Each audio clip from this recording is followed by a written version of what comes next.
আমি এখন দাঁড়িয়ে আছি সাপাহার 0 পয়েন্ট আমের বাজারে। স্পেশালি আমার হাতে যে কুমড়া জালি আমটা দেখতে পাচ্ছেন, এই কুমড়া জালি আমার মাথার চাইতে মনে হয় বড়ই হবে। এই আমটি এক্ষুনি বিক্রি হয়ে গেল, আমি কিনি নাই, এর আগে আমাদের শরীফুল ভাই কিনছিল।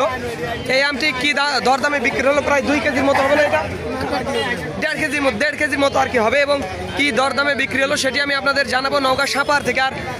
আর একটি কথা বলবো, এটি শুধুমাত্র পাইকারির জন্য, যারা পাইকারি নেবে। আমি এই যে আমগুলো আছে, এটা এক ভদ্রলোক কিনছে মাত্র 900 টাকা দর সাপাহার বাজার থেকে। এই কুমড়াজালি আমটা বিক্রি হয়ে গেল। আমি মিজানুর রহমান আপনাদের দেখালাম কুমড়াজালি আমের বাজার। আর একটি কথা বন্ধুরা, ভিডিওটি ভালো লাগলে অবশ্যই আমাদের চ্যানেলটি সাবস্ক্রাইব করবেন। আর একটি কথা বন্ধুরা, যারা অল্প পরিমাণ আম নিতে চান 30-40 ক্যারেট বা 50 ক্যারেট, তাদের জন্য সুখবর, আমাদের গাড়ি প্রতিদিন যাওয়া আসা করছে ঢাকা, চট্টগ্রাম, খুলনা, বরিশাল, সিলেট, ময়মনসিংহ, এছাড়াও নোয়াখালী, লক্ষ্মীপুর, ভৈরব, ব্রাহ্মণবাড়িয়া। আর যারা আম নিতে চান পাইকারি, যাদের গাড়ি এবং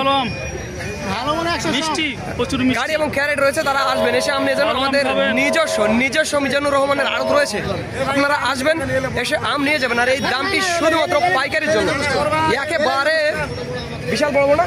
আমি আপনাদের আম দেখাবো, কুমড়াজালি আমগুলো যারা দেখেননি, এই সিজনে প্রথম আমি আপনাদের দেখালাম।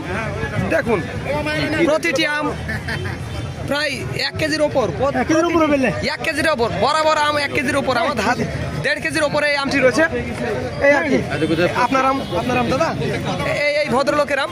তো যাই হোক বন্ধুরা, this is Mizanur Rahman from Sapahar, Naogaon.